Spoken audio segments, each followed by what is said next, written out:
Bien, mesdames, messieurs, il me revient en tant que maire de Fleury-sur-Orne de vous souhaiter la bienvenue en ce mercredi 9 mars 2016 à Fleury-sur-Orne. Vous y êtes chez vous pour une belle et grande journée de travail dans le cadre des 3e assises territoriales de l'identité numérique du citoyen. Permettez-moi de saluer Florence Durand-Tornard, déléguée et fondatrice de Ville Internet, Franck Guéguegna, vice-président de l'agglomération en charge du numérique, j'allais dire notamment, cher Franck, et maire d'Éperon, une commune qui compte dans notre agglomération. Je voudrais saluer les élus qui sont ici, conseillers départementaux,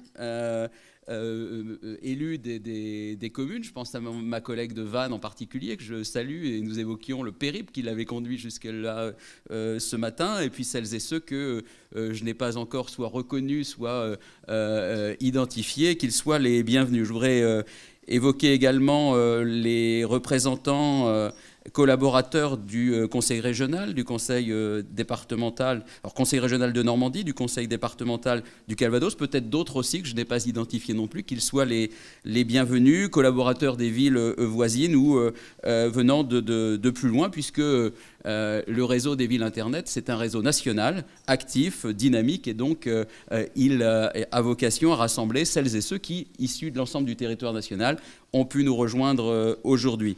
Je voudrais saluer les administrations dans leur dimension nationale, régionale, départementale, le SGMAP en particulier, porteur de France Connect, les porteurs de projets et de solutions qui sont avec nous aujourd'hui, et puis les collaborateurs de Fleury-sur-Orne qui ont permis, sous la houlette de Nicolas Liot, maire adjoint, que je ne vois pas, mais il est sûrement en train de s'affairer, oui, il est ici, il doit tweeter à l'heure qu'il est, d'avoir permis que cette journée ait lieu, et puis citer également l'agence Utopia qui nous accompagne et qui nous permet d'être vus un peu plus loin que de cette salle, et puis parce qu'il y a aussi des aspects très agréables dans leur dimension roborative, le traiteur Ménard qui nous, comment dirais-je, réjouira tout à l'heure, nous réjouira les papilles tout à l'heure.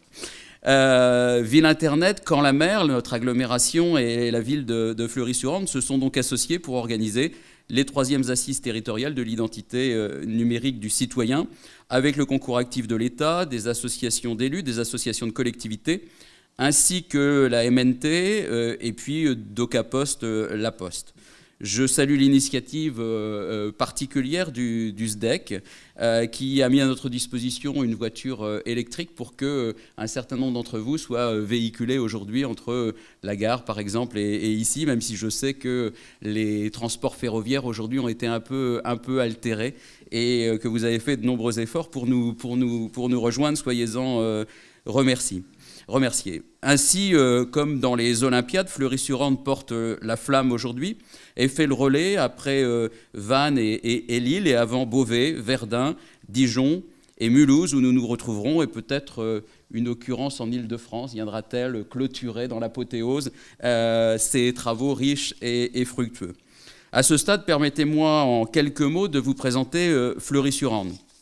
Fleury-sur-Orne, c'est une porte d'entrée dans l'agglomération et dans la ville de Caen, qui chemine vers 5000 habitants, qui engage la réalisation d'un écoquartier de 1800 logements doté d'un parc urbain de 15 hectares, qui prépare l'arrivée du tram en 2019, qui développe des emplois et accueille tous ceux qui veulent y conduire un projet. Fleury-sur-Orne, c'est aussi une programmation culturelle de qualité, avec un festival du polar, Bloody Fleury, qui chemine vers une notoriété nationale. Et si l'on fait un peu d'histoire, nous retrouvons des Alémans qui vivaient ici voici plus de 6000 ans.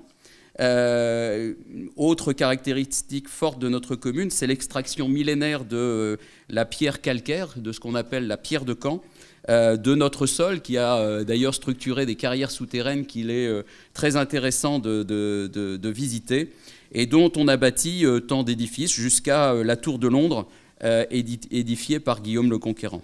Et puis, élément particulier, parce qu'il constitue cette année un centenaire, c'est l'année 1916 et le changement de nom de notre commune. Alors c'est peu banal de changer de nom, mais sachez que, puisque j'évoquais les Alémans à l'instant, notre commune avec le temps était devenue Allemagne, et donc les habitants de notre commune s'appelaient des Allemands. Et donc vous imaginez qu'au cœur de la Première Guerre mondiale, au cœur également de la Normandie, eh bien, il n'était sans doute pas simple pour nos prédécesseurs, sans doute pas agréable également, de s'appeler les Allemands et de vivre à Allemagne. Et c'est la raison pour laquelle ils décidèrent d'honorer une commune qui s'appelle Fleury-de-Vendômont, dont on parlera éminemment dans les semaines qui viennent, lorsque la chancelière allemande et le président français se retrouveront pour commémorer, parce qu'ils seront précisément entre Douaumont et Fleury-de-Vendômont. Et nous avons choisi donc ce nom de Fleury. Et pour lui donner une dimension géographique, nous avons choisi de rajouter sur Orne, puisque le fleuve Orne irrigue notre commune. J'allais dire arrose notre commune, mais le ciel aussi aujourd'hui, et donc c'est une sorte de clin d'œil par rapport à tout cela. Et puis, rassurez-vous, depuis, nous avons noué des relations, un jumelage extrêmement chaleureux avec nos amis allemands, et donc nous avons dépassé cet épisode, mais sachez que nous célébrerons cette année donc cet événement très particulier pour nous. Fleury-sur-Orne, vous le savez, c'est aussi et peut-être avant tout une ville Internet. Et nous sommes très fiers des 5 arrobas et des 2 mentions qui nous ont été attribuées à Montrouge pour 2016, voici quelques jours. C'est d'abord le fruit de l'engagement résolu de Nicolas Liot, c'est la 2e fois que je le cite, mais je pourrais le citer à chaque phrase pratiquement, maire adjoint en charge du numérique et de la communication et de son équipe d'agents, son équipe d'élus, son équipe de citoyens aussi, pour mettre en œuvre les moyens et les projets mobilisés par la municipalité. Nous sommes convaincus que l'intensification technique ne doit pas entraîner une plus grande complexité, c'est-à-dire une distance ou une difficulté pour l'usager, bien au contraire. Nous voulons doter le plus grand nombre d'une culture du numérique, éclairer, former, armer l'usager, confronté à l'économie des données personnelles. La donnée est partout aujourd'hui, ses sources sont multiples et de plus en plus nombreuses. Nous vivons dans l'ère du big data, de l'interconnexion des données et de leur valorisation. Ce big data donne aux données personnelles une place de plus en plus importante, centrale, décisive. Les modalités de production, de collecte et d'analyse connaissent une évolution exponentielle. La donnée, et singulièrement la donnée personnelle, est devenue une marchandise comme une autre. Or, parce que précisément elle s'introduit dans la sphère privée, parce qu'elle déflore l'identité numérique du citoyen, elle nous renvoie à des questions d'éthique, c'est-à-dire à une déontologie, des usages et à la question de la confiance. France Connect, qui nous sera présenté un peu plus tard, apporte des réponses à cette question. La sécurité des données personnelles, de l'identité numérique du citoyen entraînera la confiance qui nous permettra elle-même de développer les usages, de dématérialiser les services et de les individualiser. À ce titre, j'ai trouvé très aboutie l'initiative de Pôle emploi avec son Emploi Store. Le numérique doit être un outil d'inclusion économique, sociale et politique au service de la population. Il doit nous aider à faire plus pour ceux qui ont le plus besoin et à aborder sereinement le domaine de l'économie contributive et le partage des savoirs. Et je crois qu'il y aura cet après-midi une intervention qui offrira peut-être de nouvelles perspectives par rapport à tous ces enjeux. Nous avons de grandes tâches devant nous. Nous les accomplirons pour le service public et la qualité d'usage de nos concitoyens. Aussi, en conclusion de mon propos, je vous souhaite de bons travaux, riches, fructueux, denses, importants, porteurs d'avenir, de structuration de notre démarche pour l'avenir. Passez une bonne et belle journée à Fleury-sur-Orne. Et puis, d'ores et déjà, je nous donne rendez-vous à Beauvais pour notre prochaine rencontre. Merci à tous.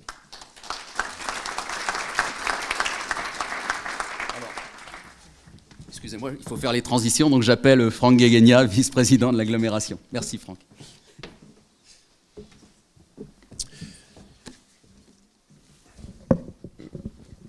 Monsieur le maire, madame la déléguée, mesdames, messieurs les élus, mes chers amis, je tiens à vous remercier tout d'abord d'avoir permis à l'agglomération d'être partenaire de ce mouvement important sur un territoire et vous remercier aussi des initiatives liées au numérique, parce que c'est important, parce que c'est notre avenir et qu'il ne peut pas y avoir de territoire qui rayonne sans aujourd'hui cette notion de numérique qui s'inscrit très clairement dans la modernité et l'innovation.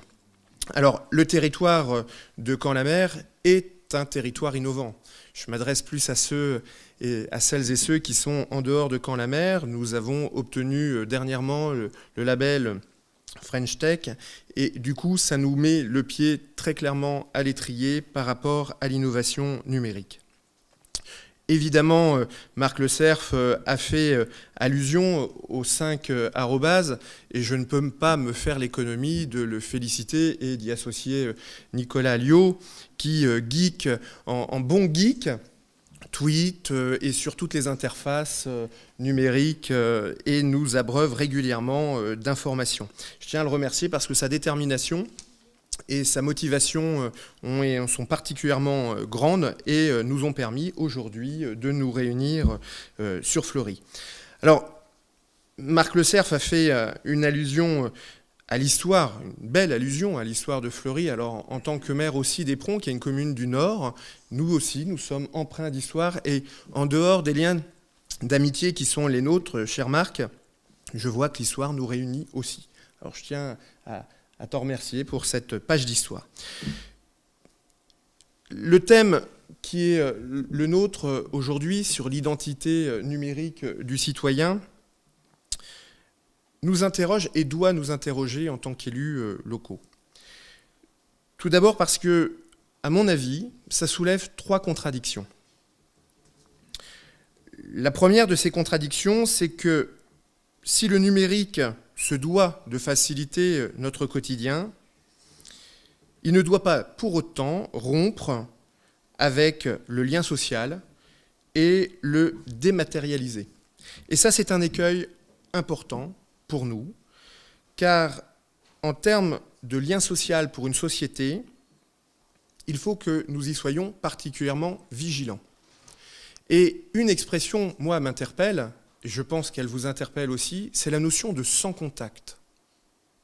Si on interroge cette notion même de sans contact, alors que dans nos vies municipales, nos vies associatives, nos vies professionnelles et évidemment familiales, c'est bien la primauté du contact qui prime sur cette notion de sans contact.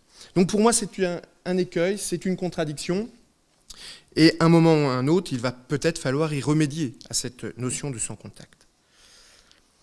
La deuxième contradiction, c'est que le numérique apparaît comme une source d'emploi. Marc Le Cerf a fait allusion à Pôle emploi et à toutes les choses qui se créent autour du numérique. Et parallèlement, dans cette notion d'emploi, nous devons veiller à une certaine forme de précarité, ce qui est aujourd'hui appelé l'ubérisation du domaine de l'économie. Et dans ce cas-là, on pourrait dire que le numérique irait à l'encontre du progrès social. On y faisait une brève allusion juste avant de commencer. Aujourd'hui, nous ne connaissons pas encore les emplois, les formations qui seront déterminantes dans 10 ans dans le domaine du numérique. Comme il y a 10 ans, d'ailleurs, nous ne connaissions pas le coding, le codage. On ne connaissait pas les communautés managers, toute cette sphère du domaine du numérique qui apparaît en même temps que le progrès. La troisième contradiction, c'est la simplification. Et je crois savoir que cet après-midi, vous accueillerez le secrétaire d'État en charge de cette simplification. Parce qu'aujourd'hui, tout apparaît plus simple. Il vous suffit de cliquer, et d'ailleurs, on le dit, en 2 clics, tout est résolu. Il n'empêche que par moments, c'est aussi un peu plus complexe. Et du coup, on pourrait arriver vers de nouvelles frontières vis-à-vis de générations qui ne maîtrisent pas encore cet outil informatique, qui ne maîtrisent pas encore le numérique. Il s'avère que professionnellement, en tant que chef d'établissement du secondaire, aujourd'hui, tout transite, les données des élèves, les sanctions, le travail scolaire, transitent par un logiciel via le numérique. Il s'avère que certaines familles n'ont pas encore accès à ce numérique et peuvent se trouver en marge de l'information institutionnelle. Donc cela doit nous y faire réfléchir et je galvauderai pas, mais on a eu tendance à parler de la fracture numérique et celle-ci doit être un axe important de progrès. Donc j'ai évoqué ces 3 écueils, ces 3 contradictions. La première, celle d'une certaine forme de déshumanisation des services publics, des échanges, des services. Et le deuxième écueil, celle de la précarisation, pourquoi pas, et enfin celle de l'inégalité des accès.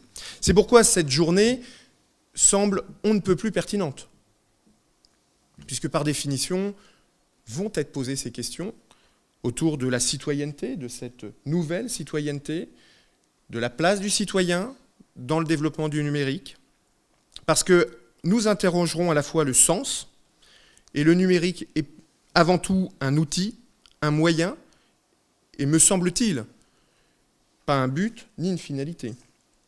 Nous interrogerons aussi les modèles de société qui reposent sur ces usages, et celles et ceux qui me connaissent savent que ma vice-présidente, ma charge, la mission que je me donne au niveau du numérique, c'est essentiellement sur les usages. Il faut sortir de la technique pour apporter de nouveaux usages, de nouvelles facilités à l'adresse de nos concitoyens. Parce que c'est là la véritable source de ce progrès, c'est quels sont ces nouveaux usages que nous pouvons offrir à nos habitants. Et plus qu'un gain. Alors, je reprendrai volontairement la formule de Rabelais, parce que, en conclusion, cet écueil qui existe autour du numérique, de cette fracture, de cette notion de sans contact, cet côté un peu sphère qui peut angoisser certains de nos administrés, c'est que la science, évidemment, sans conscience, n'est qu'une ruine de l'âme. Donc il faut qu'on y soit vigilant, il faut qu'on donne de l'humanité à cette notion de numérique.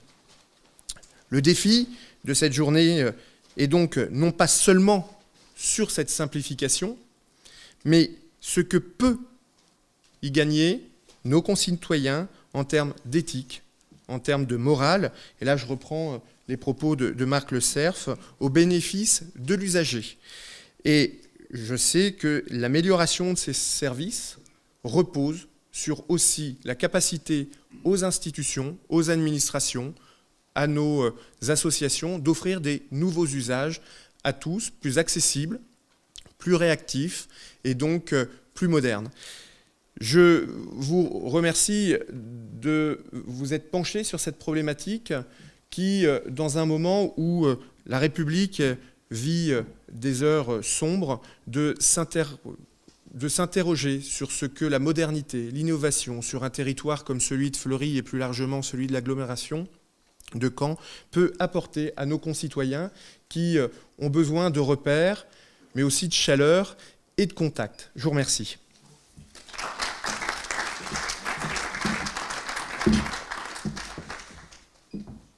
Eh bien, bonjour à tous. Merci beaucoup pour ces introductions qui sont extrêmement représentatives de la dynamique portée par les élus des villes Internet et des territoires Internet.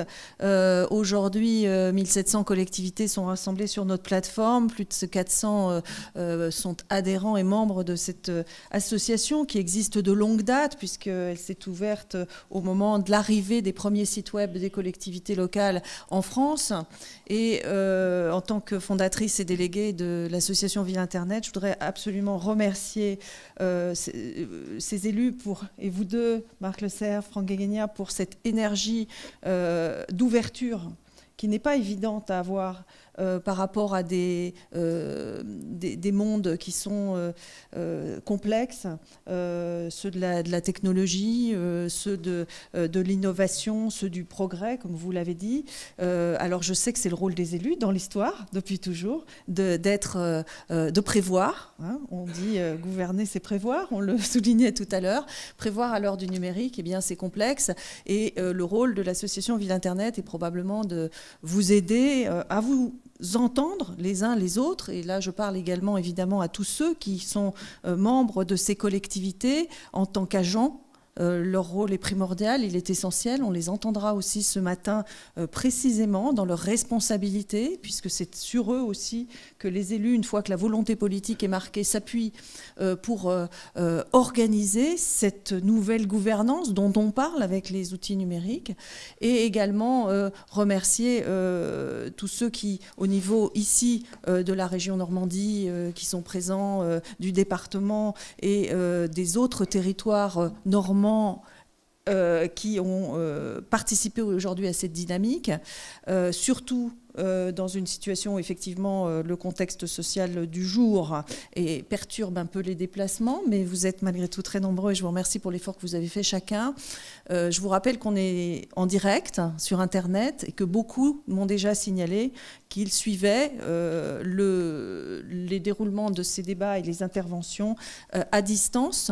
Vous les retrouverez et ils pourront s'exprimer, et là je m'adresse à eux, notamment au travers du hashtag ATINC, ATINC pour Assise territoriale de l'identité numérique du citoyen, donc qui est le titre de notre journée qu'on ouvre à présent avec un programme en plusieurs temps. La première partie est une partie dans la matinée d'exposition, d'état des lieux. Je remercie Laurent Charéron qui va animer cette matinée, qui est expert en identité et sécurité sur les enjeux du numérique. Également, vous verrez un plateau extrêmement intéressant d'intervenants concernés et déjà experts, peut-être, je dis déjà parce que tout ce monde-là est vraiment en construction. On aura évidemment l'intervention très attendue de Guillaume Blot du SGMAP sur France Connect. Il nous expliquera à nouveau ce que c'est, mais surtout il nous dira ce que c'est aujourd'hui, maintenant. Je crois qu'il y a des informations récentes qu'il va nous donner sur cet identifiant fourni par l'État aux citoyens. Et donc, on va avoir ce temps fort avec le SGMAP et ensuite, on pourra à nouveau échanger sur les enjeux du point de vue notamment de ces agents, de ces directeurs de services dont je parlais et sur les modes d'application de cette question de l'identité numérique. Ensuite, après un déjeuner, je remercie également la ville de Fleury-sur-Orne pour cet accueil, cette organisation formidable et c'est pas toujours facile à distance de collaborer et on l'a fait formidablement avec vous. Après le déjeuner, on va avoir un temps qu'on appelle nous le café gourmand, c'est-à-dire c'est la gourmandise de l'esprit et des réalités aussi à la marge peut-être, quoique pas tant que ça, de nos sujets, puisqu'on accueillera donc l'association, les deux représentants de l'association Le Cercle du Coin, qui vont nous parler de ce machin qu'on appelle la blockchain, qui est quelque chose qui fait irruption, quoique on saura peut-être que c'est pas si nouveau finalement, mais qui fait irruption pour nous, en tout cas dans les réseaux des collectivités locales, parce que ça interroge à la fois l'identité, à la fois les modèles économiques et les questions de citoyenneté, de démocratie. Donc ça sera notre gourmandise juste après le repas. Et ensuite, je vous propose un débat participatif véritablement. C'est moi qui l'animerai, donc je peux vous assurer qu'il sera participatif. Donc je ne parlerai plus, mais j'irai chercher votre parole à chacun d'entre vous et surtout ceux qui n'auront pas encore parlé en réaction un petit peu à ce qui s'est passé, et avec là aussi des intervenants. Je voudrais remercier particulièrement ceux qui viennent de loin.